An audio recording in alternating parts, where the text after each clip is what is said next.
अच्छा जी, हमने इससे पहले जो बात की थी इस चैप्टर के अंदर, वो हमने सिलेक्शन प्रोसेस देखा था कि सिलेक्शन प्रोसेस किस तरीके से वर्क करता है, उसके एडवांटेजेस देखे थे हमने। अच्छा जी, फिर हमने उसके अंदर इंटरनल सोर्स ऑफ कैंडिडेट्स देखी थी, फिर एक्सटर्नल सोर्स ऑफ कैंडिडेट्स देखी थी। फिर हमने उसके अंदर भी चीज़ें देखी थी कि किस इंटरनल, अगर हम अस्सलाम वालेकुम। हायरिंग करते हैं, वालेकुम अस्सलाम, अगर हम इंटरनल हायरिंग कर रहे होते हैं तो उसके क्या बेनिफिट्स हैं या क्या नुकसान है।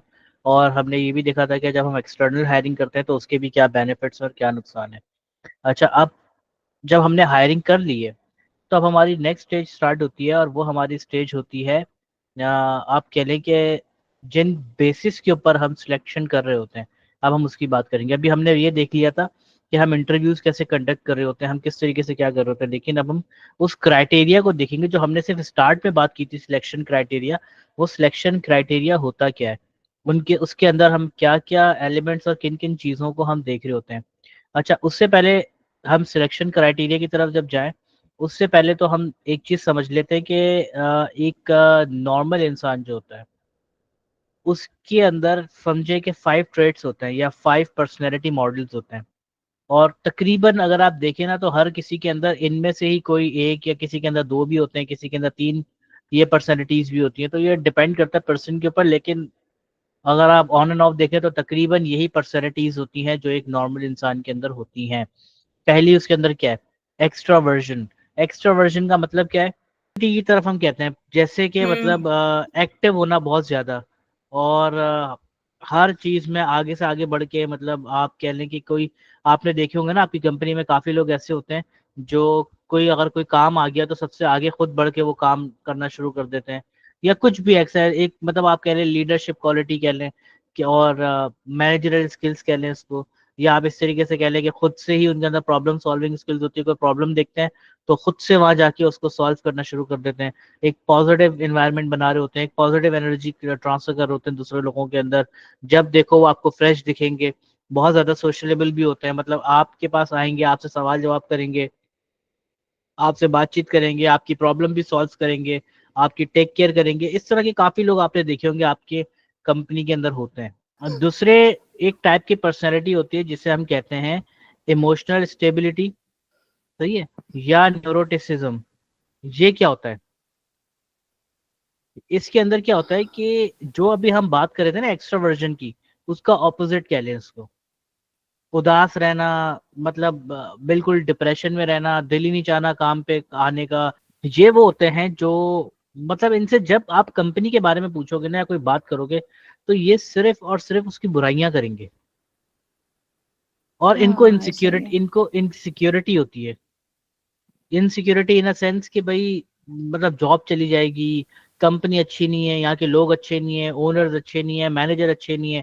मतलब जब भी इनसे आप बात करेंगे ना, तो ये हमेशा नेगेटिविटी ही फैलाएंगे, कभी कोई अच्छी बात नहीं करेंगे। ठीक है, तो इस तरह के लोग भी आपने अपनी कंपनीज के अंदर, अपने ऑफिस के अंदर और अपने वर्किंग एनवायरनमेंट के अंदर काफी फ्रीक्वेंटली ये पर्सनैलिटी भी आप लोगों ने देखी होगी। ये तो दो पर्सनैलिटीज ऐसी थी जो बहुत इजीली परसीव हो जाती हैं। ठीक है, फिर उसके बाद क्या है, ओपननेस टू एक्सपीरियंस। अब ये कौन सी पर्सनैलिटी होती है, ये आपने देखी होगी कि हर काम को हाँ कर देंगे।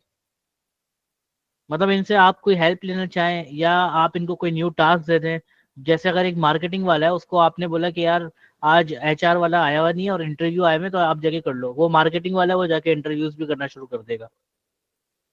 ठीक है, तो कुछ इस तरह के भी लोग होते हैं जो, मतलब जिनको कोई प्रॉब्लम नहीं होती किसी और डिपार्टमेंट का काम करना है, अगर उसके पास टाइम है, अगर उसके पास कोई अपना खुद का कोई टास्क नहीं है, तो उसको कोई प्रॉब्लम नहीं होती लोगों की हेल्प करने में, या आप कह लें कि किसी और डिपार्टमेंट का कोई टास्क कंप्लीट करना है या कोई काम करना है, तो उसके ऊपर ये बड़ा ओपननेस टू एक्सपीरियंस होते हैं। मतलब इनको कोई मसला नहीं होता, ये है हमेशा हेल्प आउट भी कर देंगे, और ये लर्निंग कैपेसिटी के अंदर भी होते हैं, जो चाह रहे होते हैं कि चलो इस डिपार्टमेंट का काम भी मुझे आ जाए। तो इस तरह के लोग भी आप देखते हैं। उसके बाद हमारे पास थर्ड किस्म के लोग जो होते हैं, एग्रीबलनेस होती है इनकी। अब ये क्या होते हैं, ये भरोसा कर लेते हैं आपके ऊपर, ये आपको कह लें कि इस तरीके से कि आपको सपोर्ट कर रहे होते हैं। ठीक है, आपकी केयर कर रहे होते हैं, आपके ऊपर वर्कलोड ना आए, तो फिर अक्सर ऐसा भी होता है कि ये आपका वर्क शेयर कर लेते हैं। या आपको कोई मल्टीपल फाइल्स मिल गई तो ये आपके पास खुद आके बोल देंगे कि भैया एक काम करो, तो पास ज्यादा फाइल्स हैं, 2 फाइल मुझे दे दो। या कोई न्यू ज्वाइनी आता है, तो ये देखते हैं कि ये नया बंदा आया है, तो ये अनकंफर्टेबल हो रहा है, तो उसको जाके कंफर्ट जोन में लेके आना, उनसे खुद बातचीत करना, उनको साथ चाय पे लेके चले जाना, या जो लंच टाइम हो तो खुद उनको लेके चले जाना। तो कुछ इस टाइप के भी लोग होते हैं। तो वो क्या होते हैं, वो एग्रीबलनेस उनकी पर्सनैलिटी होती है, जो मतलब लोगों के साथ घुल मिलने की काम कर रहे होते हैं। वो उनका मकसद ये होता है कि भाई अगर मैं अच्छे तरीके से बात करूंगा तो एक जो ट्रस्ट फैक्टर है कंपनी के अंदर वो बढ़ेगा। फिर उसके बाद हमारे पास जो लास्ट पर्सनैलिटी है जो इस बिग 5 मॉडल के अंदर है, वो है कंसेंशियसनेस। कंसेंशियसनेस क्या होती है, ये आप कह लें कि टास्क ओरिएंटेड होते हैं। जैसे हम लोगों ने शुरू में भी बात की थी कि कुछ लोग क्या होते हैं, टास्क ओरिएंटेड होते हैं, गोल ओरिएंटेड होते हैं। इनको आप क्या कहते हैं, इनको आप चैलेंज दे दें, इनको आप कोई टास्क दे दें, तो ये उसमें ही मतलब आप कह लें कि ये कंफर्टेबल होते हैं और हमेशा टास्क के पीछे लगे रहते हैं। कोई काम इनको मिल जाए तो जब तक ये सुकून नहीं करेंगे जब तक वो काम इनका कंप्लीट ना हो जाए। और डिपेंडेबिलिटी भी इनके अंदर काफी होती है, मतलब आप कह लें कि अपनी कंपनी के ऊपर, अपने मैनेजर के ऊपर बहुत ज्यादा डिपेंडेंट होते हैं। क्योंकि इनका काम क्या होता है, क्योंकि इनकी पर्सनैलिटी ऐसी होती है, बोलते हैं बस मुझे काम दे दो, करना मेरा काम है। ठीक है, खुद से एक इनिशिएट जो ले रहे होते हैं लोग, उस तरीके से नहीं होता, लेकिन फिर भी इनके अंदर जो टास्क अचीवमेंट और ये सारी चीज होती हैं वो बहुत ज्यादा होती हैं। तो ये कुछ हमारी पर्सनैलिटीज हैं। जब भी आप या एचआर मैनेजर जो भी इंटरव्यू ले रहा होता है तो वो सर्च कर रहा होता है कि इनमें से कौन सी पर्सनैलिटी का ये बंदा है। अच्छा, बेसिक टेस्टिंग कॉन्सेप्ट्स। अब हम देख रहे हैं कि ये जो हमने पीछे पर्सनैलिटीज देखी है, उसके बाद जो अलग नेक्स्ट फैक्टर जो हम चेक कर रहे होते हैं, वो हम क्या कर रहे होते हैं, अब इनके इनके जो रिस्पॉन्सेज होते हैं, या आप कह लें कि जिस तरीके से ये उस इंटरव्यू में परफॉर्म कर रहे होते हैं, जिस जिस तरीके से आंसर्स कर रहे होते हैं, रिएक्ट कर रहे होते हैं, अब हम उन चीजों को देखेंगे कि हम उसके ऊपर कैसे इनको टेस्ट कर रहे होते हैं। सबसे पहले तो हम क्या करते हैं कि हम उनकी रिलायबिलिटी चेक करते हैं। रिलायबिलिटी कैसे चेक करते हैं, हम क्या करते हैं कि हम एक टेबल बना लेंगे। ठीक है, और उस टेबल बनाने के बाद हम उनसे क्वेश्चंस करेंगे, और उस क्वेश्चंस के अंदर हम क्या करेंगे, टेबल बना के हम उनको डिफरेंट मार्किंग कर देंगे। जैसे एक हमें पता होगा कि अगर इस टाइप का रिस्पॉन्स आएगा तो मैं इसमें 2 नंबर दूंगा, इस टाइप का रिस्पॉन्स आएगा तो मैं इतने नंबर दूंगा, या इस टाइप का रिस्पॉन्स आएगा तो मैं इतने नंबर दूंगा। तो ये एक एक तरीका ये होगा। फिर दूसरा क्या होगा, टेस्ट वैलिडिटी।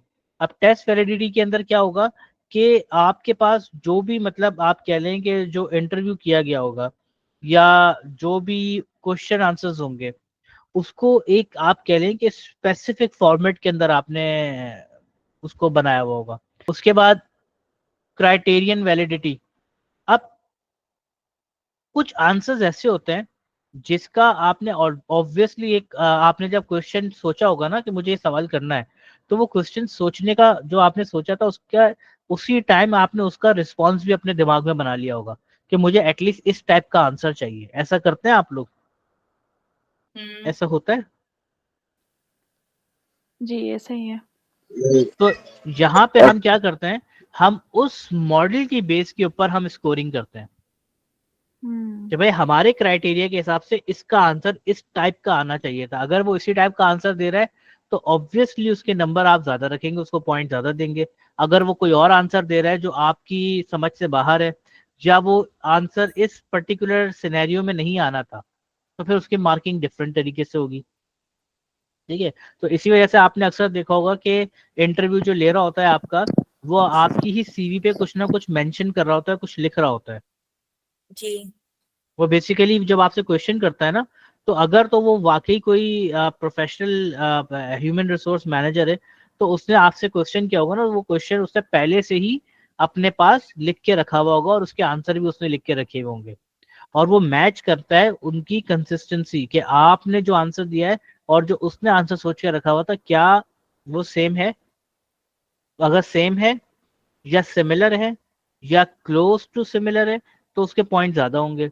अगर बिल्कुल ही अलग आंसर होगा या बिल्कुल ही हटके आंसर होगा तो उसके कोई पॉइंट नहीं होंगे, या हो सकता है कम पॉइंट्स हो। तो एंड में अगर वो आपसे 4 क्वेश्चन कर रहा है, 5 क्वेश्चन कर रहा है, तो डेफिनेटली उसने उसी टाइप के क्वेश्चन जितने भी इंटरव्यू चल रहे हैं ना, उन सब लोगों से किए होंगे। और फिर जिसके हाईएस्ट स्कोर होते हैं, उसके बाद क्या होता है, उनकी पर्सनैलिटी चेक की जाती है, और उन बाकी सारी चीजें जो भी हम पीछे पढ़ के आए उसके हिसाब से फिर हम सिलेक्शन कर रहे होते हैं। ठीक ठीक है, नंबर से डिवाइड हो जाएगा। तो इस तरह की चीजें होती हैं जिससे वो आपकी एक बेसिक नॉलेज चेक कर रहे होते हैं। उसके बाद हमारा एक टेस्ट होता है फिजिकल टेस्ट। ये ज्यादातर आप देखेंगे ना तो ये आर्मी, पुलिस, नेवी और इस तरह की, जब आप कोई कंपनी ज्वाइन कर रहे होते हैं या लॉ इन्फोर्समेंट एजेंसीज ज्वाइन कर रहे होते हैं तो वहाँ पे आपके फिजिकल टेस्ट होते हैं। इसी तरीके से जब आप पायलट बनने जा रहे होते हैं या इवन एरोनॉटिकल इंजीनियरिंग की तरफ जा रहे होते हैं या इससे रिलेटेड जिस जो भी काम करने जा रहे होते हैं जिसके अंदर फिजिकल स्ट्रेंथ और फिजिकल एबिलिटीज आपकी मैटर करती हैं, तो वहां पे फिर आपका फिजिकल एबिलिटी टेस्ट भी होता है जिसके अंदर आपका स्टेमिना चेक किया जाता है। जैसे आपको 7 किलो 8 किलोमीटर भागना है 10 मिनट के अंदर, 15 मिनट के अंदर, या आपकी स्ट्रेंथ चेक की जाती है कि भाई इतना सर्टेन वेट आपने उठा के दिखाना है, या डेक्सटेरिटी चेक की जाती है। डेक्सटेरिटी क्या होती है कि वो काम जिसे आप अपने हाथों से करते हैं, लाइक आपको टाइप करने के लिए दे दिया, आपको बोला 2 मिनट के अंदर मुझे 500 वर्ड टाइप करके दिखाओ, ठीक है। That- तो यहीं तक की थी जी हमारी सर। आज की क्लास। Okay sir. तो अब ओके हम सर। मिलेंगे नेक्स्ट क्लास में।